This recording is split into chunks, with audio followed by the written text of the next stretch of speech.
Que a paz de Cristo, que excede todo entendimento, esteja presente em cada coração. Ainda de pés, não é o texto principal que irei falar, mas é um texto como base muito importante para aquilo que pretendo que o Espírito Santo de Deus, através de nós, nos use para transmitir a sua mensagem. Mensagem, quando não é falada pelo Espírito Santo de Deus, é como sino que retine, barulho que não convence, que não vai à alma, que não fala segundo as nossas necessidades, que não traz vida a nós. Vivemos no período de grandes estrelas, estrelas no mundo financeiro, estrelas, imagens de homens invencíveis na política, em todos os lugares. Aqueles que se colocam como grandiosos ou mediadores, eles vêm arrebatando milhares, milhões de pessoas como seus seguidores. Mas o nosso Deus, o Espírito Santo do Senhor, que é quem convence, eu não posso compreender o que cada um de nós, ou o que cada um de vocês aqui estão pensando ou necessitando, mas o Espírito Santo de Deus, Ele vai ao mais profundo da nossa alma, e Ele conhece, e Ele discerne, e Ele compreende, e Ele fala segundo a sua necessidade. Gostaria de ler em Romanos, capítulo 4, do verso 17 ao verso 25. Espero que o Senhor me dê graça aqui nesse microfone e que ele seja bonzinho. Aí está bom o som? Está ouvindo bem?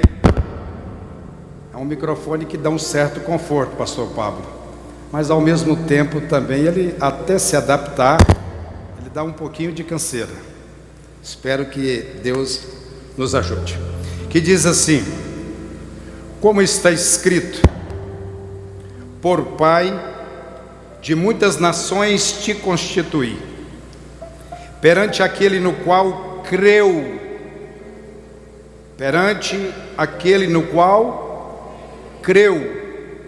o Deus que vivifica os mortos e chama à existência as coisas que não existem.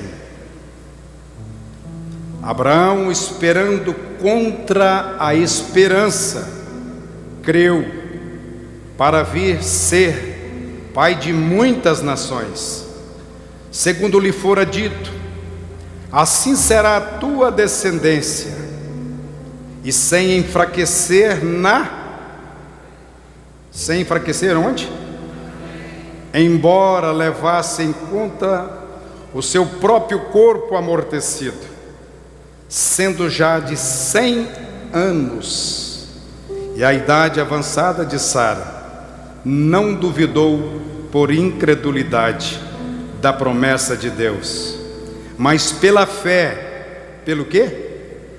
Se fortaleceu, dando glória a Deus, estando plenamente convicto de que Ele era poderoso para cumprir o que prometera. Pelo que isso lhe foi também imputado para a justiça. Isso agradou a Deus. E não somente por causa dele, está escrito que lhe foi levado em conta, mas também por nossa causa, posto que a nós igualmente nos será imputado, a saber, a nós que cremos, naquele que ressuscitou dentre os mortos, a Jesus, nosso Senhor, o qual foi entregue por causa das nossas transgressões e ressuscitou por causa da nossa justificação. Todos juntos, podemos? O qual por nossos pecados foi entregue e ressuscitou para a nossa justificação. Podeis assentar.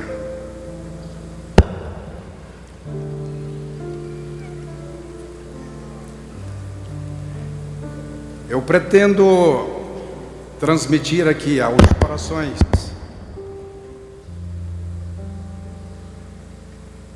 sobre a vontade, o realizar dos nossos sonhos e estarmos em constância na presença de Deus. Dias atrás, eu dizia no encontro em que tivemos do grupo de IDES na cidade de Umas, a fé, ela está muito mais vinculada à perseverança do que o pensamento positivo. A fé está mais vinculada à perseverança do que o pensamento positivo. Salomão, quando escreve em Provérbios, de número 13, verso 2, ele diz assim: a esperança não realizada, ou a esperança adiada, ela faz adoecer o coração. Desejo cumprido é árvore de vida. E o assunto que eu quero trazer aqui a vocês, como disse, sobre sonho, está registrado no livro de 1 Samuel, no capítulo 1, do verso 1 ao verso 28, que nos traz um histórico do próprio Samuel. O próprio Samuel traz o relato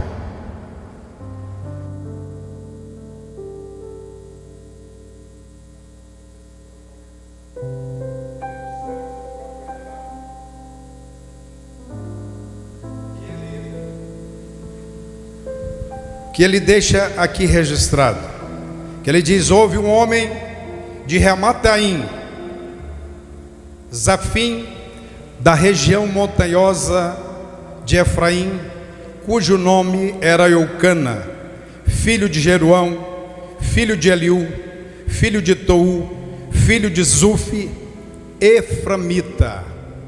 Eframita quer dizer da tribo de Efraim. Eucana tinha duas mulheres, uma se chamava Ana e a outra se chamava Penina. Penina tinha filhos, Ana, porém, não os tinha. Na cultura judaica,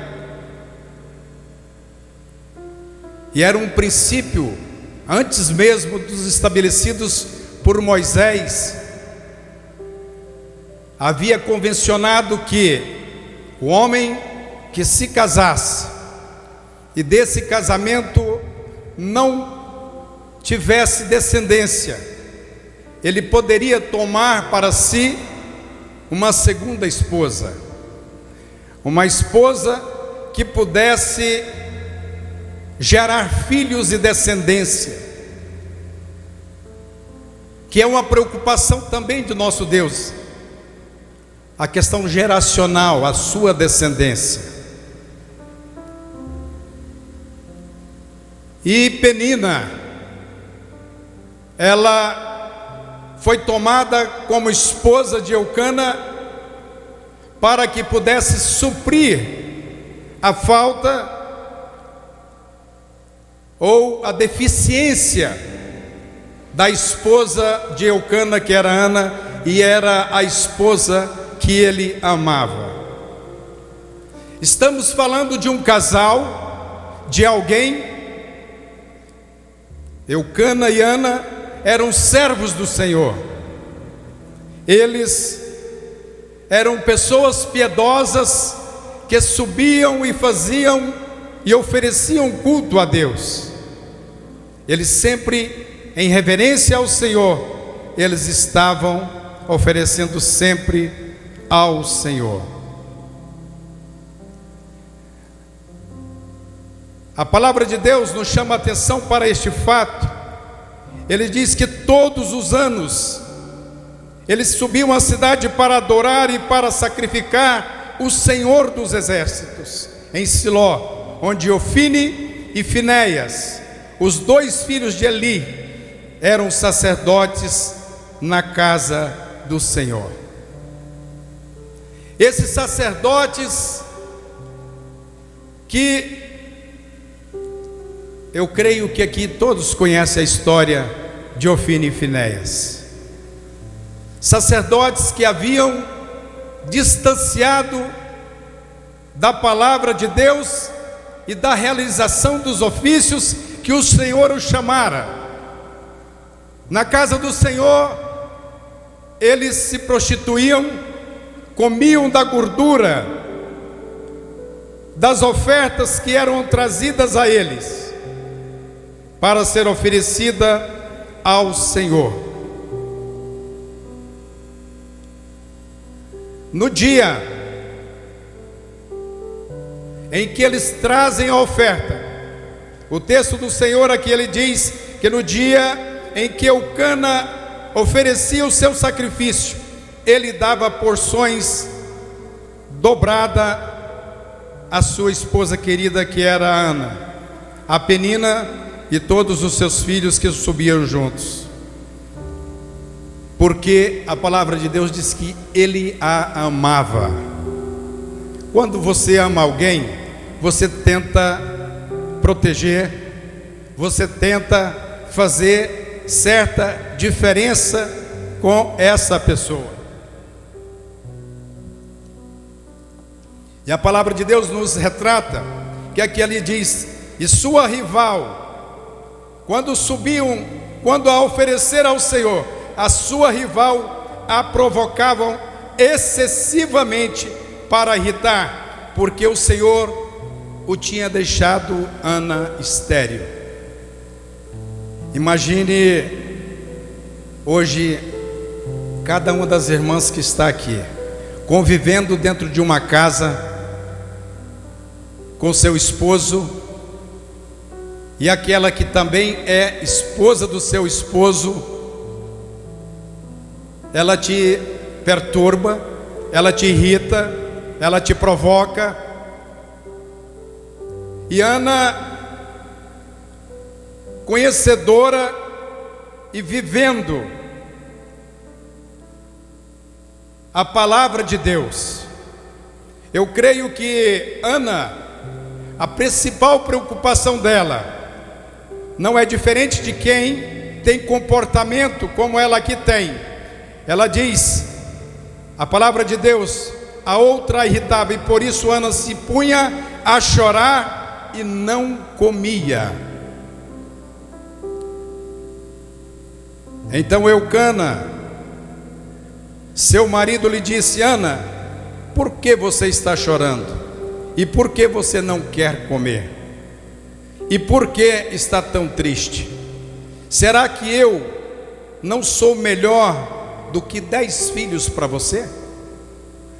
Imagina, os irmãos, a prova que ela já enfrentava dentro da sua casa, sendo provocada, irritada, perturbada pela sua rival, que era Penina. Aí vem o marido ainda sem noção, vem o marido insensível e diz: olha, Ana, por que você está chorando? Não sou eu melhor do que 10 filhos para você? Você tem aquilo que você precisa ter.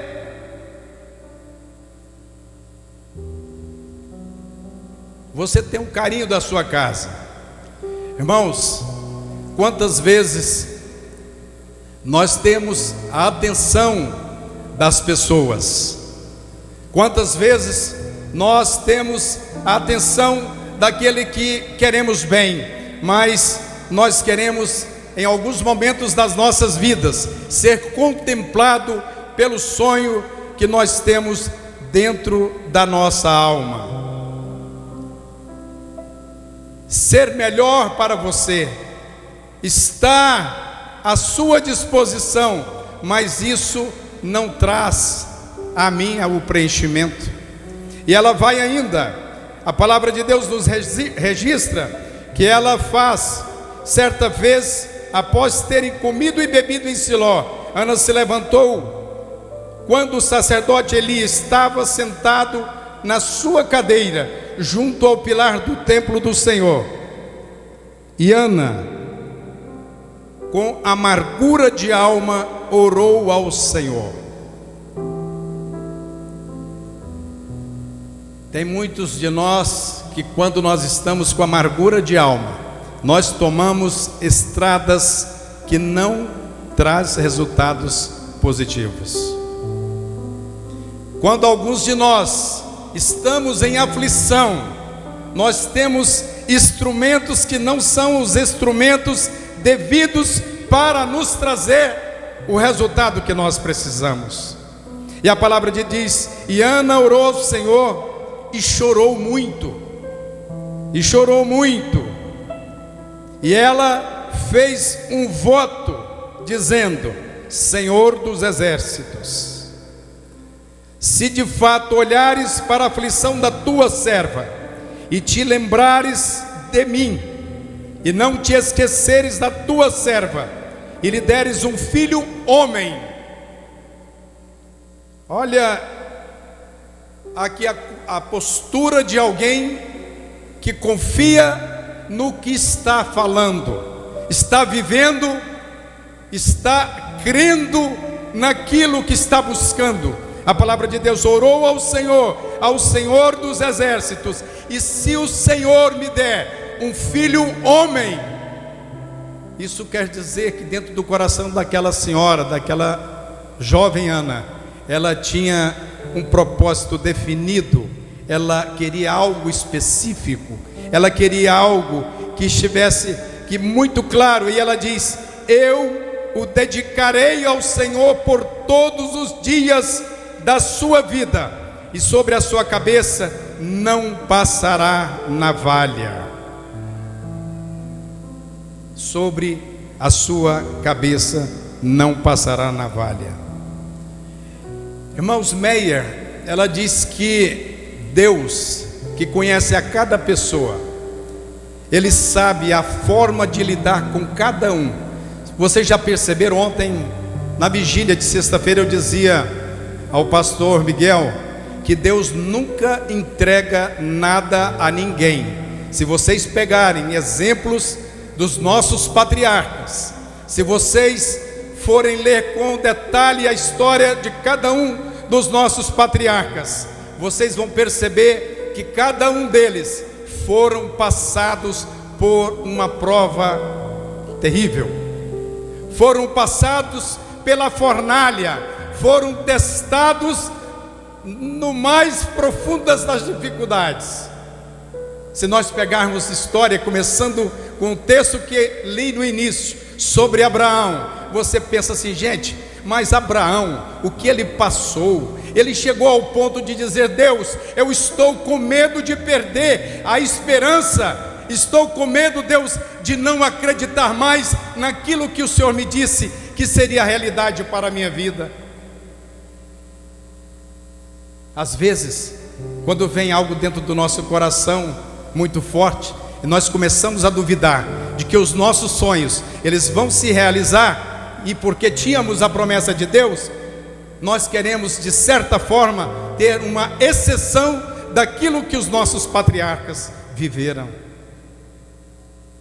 A minha mãe disse assim: olha, meu filho, eu gostaria que vocês todos os meus filhos fossem feitos como Daniel.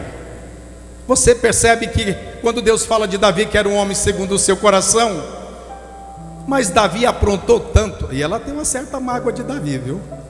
Davi aprontou tanto, olha o tanto que ele foi cachorro, esse Davi. Olha para você ver, mas quando você chega em Daniel, você não tem nenhuma observação no caráter, na integridade de Daniel, na postura de Daniel. Daniel como um crente temente a Deus, mas mesmo Daniel, O Senhor testa a sua integridade, o Senhor testa a sua confiança, o Senhor testa a sua fé.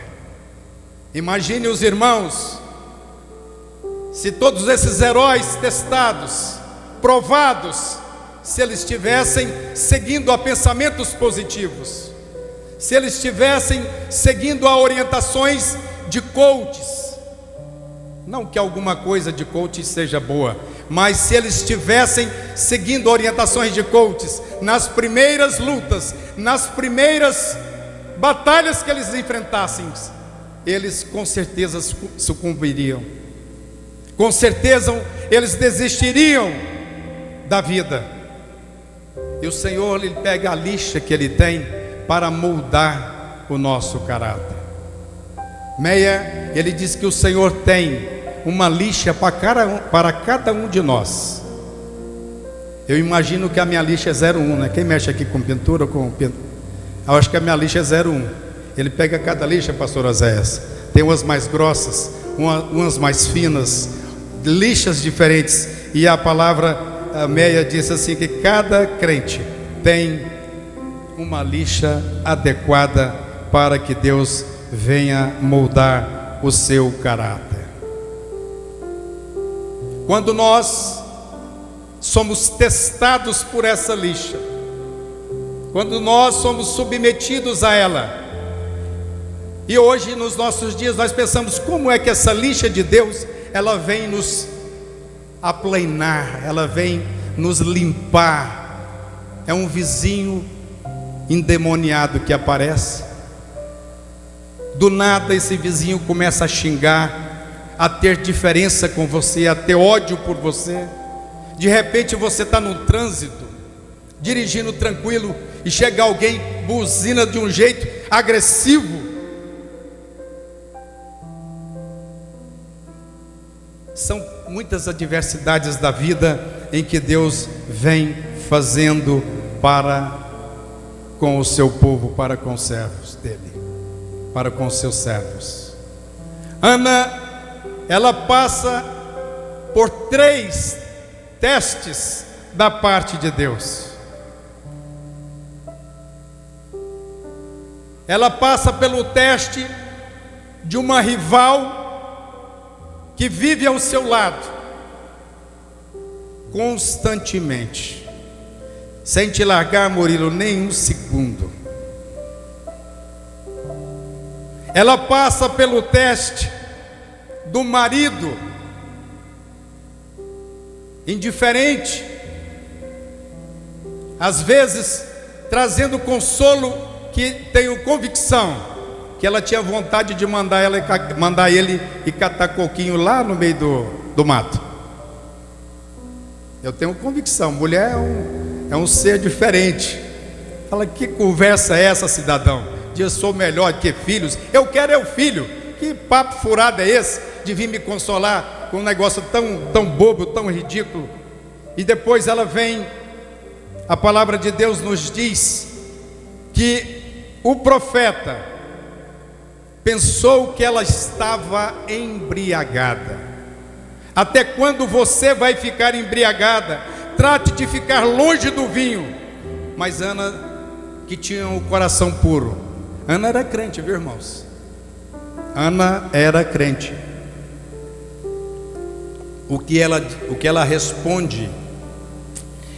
Você já imaginou se hoje, ponha você no lugar de Ana, o seu pastor Abinaí, chega para você passando por tanta luta, e chega aqui orando na casa do Senhor, e ele diz: olha, você está embriagada, você não pode fazer isso, você tem que parar com essa prática. E ela diz: não, Senhor meu, eu sou uma mulher angustiada de espírito, não bebi vinho nem bebida forte, apenas estou derramando a minha alma diante do Senhor. Não pense que esta tua serva seja ímpia.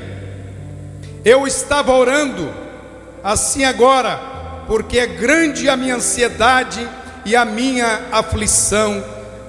no meu coração. Aquele que deveria dar conselho, aquele que deveria estar atento à dor da sua ovelha, traz palavras que ainda avulta mais. E ali, depois da reação que Ana teve, ele responde a Ana, fala assim: vai em paz, Ana, e que o Deus de Israel lhe conceda o que você pediu. Irmãos, o nosso deserto, como eu disse, que todos aqueles que foram servos fiéis do Senhor foram colocados em tremendas provas. No processo de Deus, Ele nos coloca no deserto, e a duração do tempo do deserto em nossas vidas depende, pastor Edson País, muito das nossas atitudes. Vocês já perceberam que tem deserto de muita gente que dura anos e anos? Tem deserto de alguns irmãos que passa tão rápido, e você fica ao lado dizendo: gente, mas esse irmão entrou nesse deserto não tem tanto tempo, e a vida dele agora está tão boa. Por que que Deus não faz a mesma coisa comigo? Por que que Deus não faz com que a história dele seja a minha história? O tempo que nós passamos no deserto depende muito do nosso comportamento. E Ana diz assim: que eu possa encontrar favor aos seus olhos. Então ela seguiu o seu caminho, comeu alguma coisa, e o seu semblante já não era triste. Antes de coabitar, antes de ter relações com Eucana, ela já tinha engravidado pela fé. Ela já tinha recebido o milagre de Deus. Ela já vivia o milagre de Deus. É importante que quando nós chegamos ao Senhor, nós tenhamos a convicção de que Ele é o Deus que ressuscita mortos. Hoje nós ouvimos aqui um grupo de louvor dizendo: Ele é o Deus que ressuscita mortos. E eu preciso crer nisso, eu preciso viver isso, eu preciso estar sintonizado com Deus como Ana estava. Só alguém que vive na plenitude da graça de Deus, na convicção de Deus, pode ter um comportamento, pode viver na dimensão do que Ana estava vivendo. E a palavra de Deus nos traz uma exortação. É quando nós nos alinhamos, quando o nosso sonho se alinha com o projeto de Deus, é que o milagre acontece. Deu para entender? Quando o nosso sonho se alinha com o projeto de Deus, é que o milagre do nosso Deus acontece. Ele é o Deus que fecha a porta. Ana estava estéril, não podia ter filhos. Era porque o próprio Deus, a palavra de Deus diz no início, ele diz: e Deus a deixou estéril. Não foi o Samuel que deixou ela estéril. Quem fez Ana estéril foi o próprio Deus, para que após as provações, as lixas que fossem passadas, para que as adversidades que fossem acontecendo, ela pudesse aprender de que o milagre, quando acontece, não é para a minha glória, não é para a sua glória, mas é para a glória do Filho de Deus. Quando algo de bom acontece na nossa vida, Deus Pai, Ele quer que você dê glórias ao seu Filho, o seu Filho que morreu na cruz do Calvário. Pastor, mas eu já aceito isso, eu vivo isso no meu coração. Nós devemos A palavra de Deus diz em João 3,16, porque Deus teve um carinho tão especial, tão grande, tão imenso, tão imensurável, que Ele concedeu ou permitiu que o seu único Filho pudesse vir para nos salvar aqueles que ainda não receberam o Filho de Deus como seu único Salvador, e também a cada um de nós, vivendo a plenitude do Senhor, vivendo a plenitude da sua vontade, de saber: Senhor, mais uma vez, obrigado, porque nesse dia eu sou alvo da misericórdia e da sua justificação. Irmão, se nós tomarmos como exemplo forte da nossa alma a justificação, nós fomos justificados, foi graça, foi favor imerecido, não tínhamos o direito, mas Deus, através da morte do seu Filho, o Senhor Jesus, Ele nos justificou. Não há mais dívida, não há mais pecado, não há mais nada que nos separa do amor de Deus que está em Cristo Jesus nosso Senhor. Não tem profundidade, não tem altura, não tem nada que pode nos separar do amor de Deus que está em Cristo Jesus. Isso é motivo de alegria para mim e para você. O passar pelas provações, o passar pelas adversidades, o passar pelas dificuldades, não quer dizer que o nosso Deus, no tempo dele, na sua hora, Ele vai realizar o milagre em nossas vidas.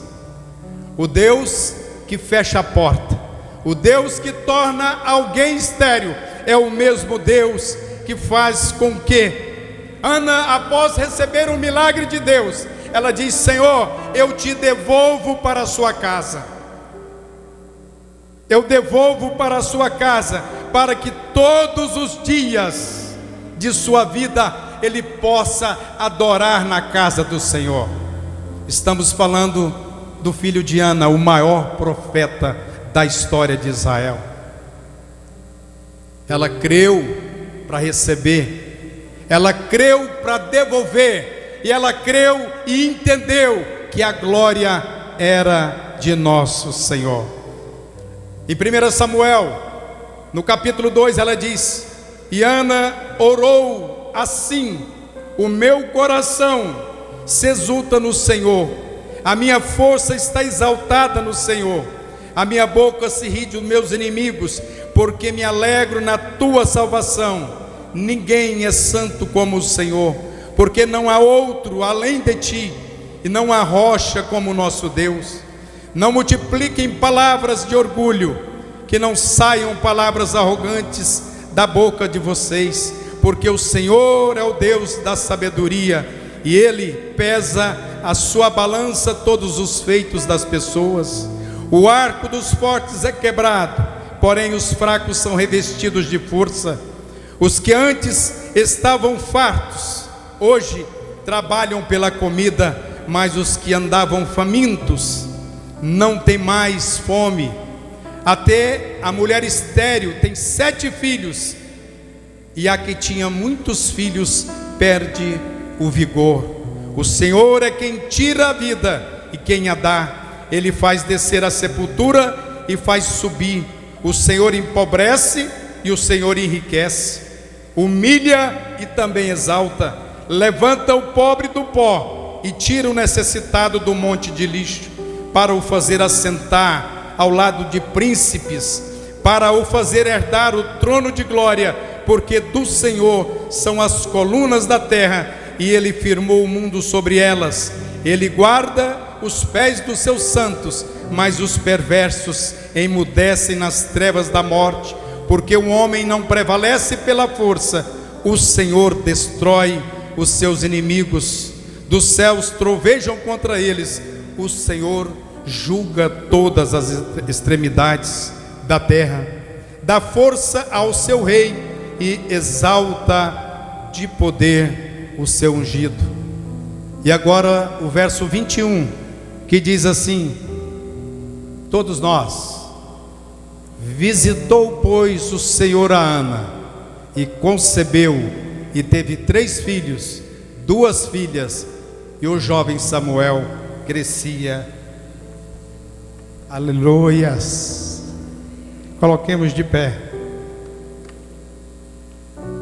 Precisamos entender a arma que temos para vencer as nossas batalhas. Nós servimos a um Deus do impossível. Nós adoramos um Rei, um Deus que vive para todo sempre e que se importa com a dor de cada um de nós. Neste momento, você que aqui veio à casa do Senhor, você que quer mudar de vida, você que cansou de enfrentar as adversidades por sua própria conta, e hoje você diz: olha, eu quero que o Senhor assuma a condução da minha vida e do meu caminho. Eu quero e preciso, Senhor, que o Senhor venha realizar um milagre, os milagres que o Senhor tem para a minha vida. Se você ainda não recebeu a Jesus como Salvador da sua vida, você pode fazer isso hoje. Hoje, no dia de ontem, nós tivemos uma das nossas pastoras, a bispa Keila. Ela, jovem, de minha idade, ela teve o chamado pelo Senhor, e com o Senhor neste momento ela está morando. Ela viveu, ela creu, ela recebeu a esse Senhor, o Senhor Jesus, como o Senhor da sua vida. Portanto, eu tenho convicção que neste momento ela está descansando com o nosso Senhor.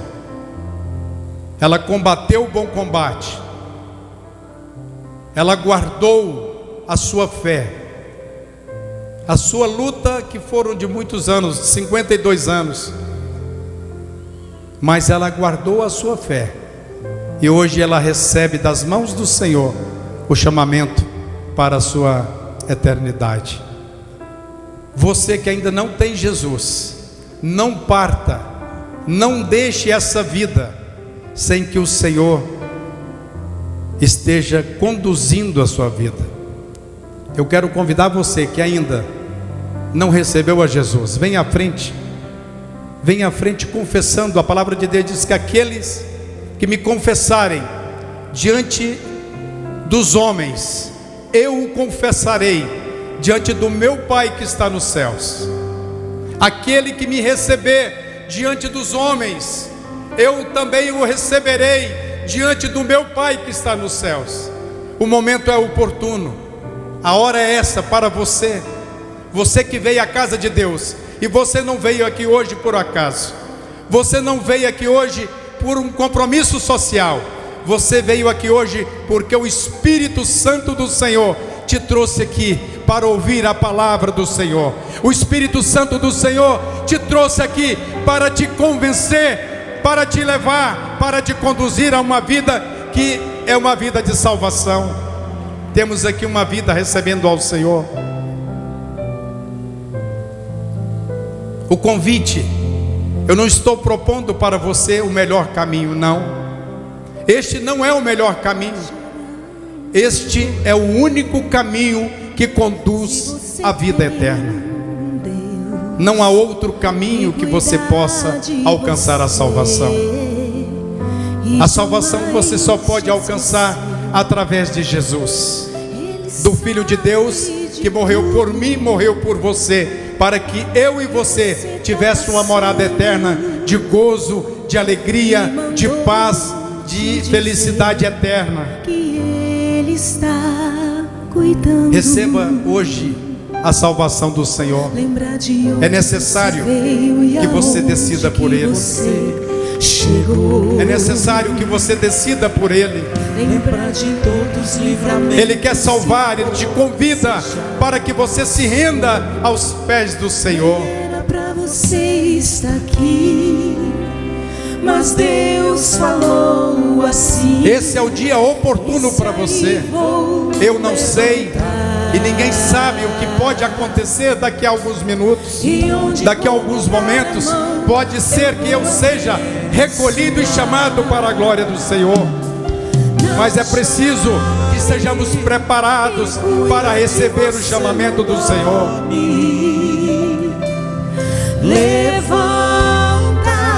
Os nossos dias aqui não são muitos, mas o Senhor nos convida para que as nossas feridas, para que a enfermidade da nossa alma seja curada por Ele.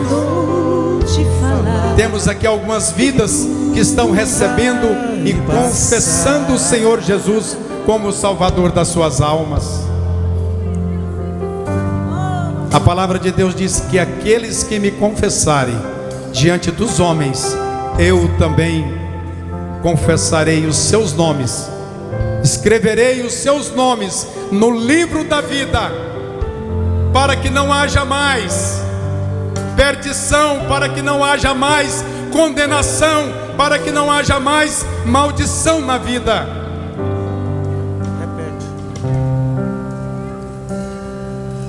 A igreja, ore. Eu tenho certeza que o Senhor quer salvar mais vidas. É no momento de guerra que nós estamos lutando contra o inferno das nossas almas, aquele que quer aprisionar as almas daqueles que estão indo pelo caminho da perdição.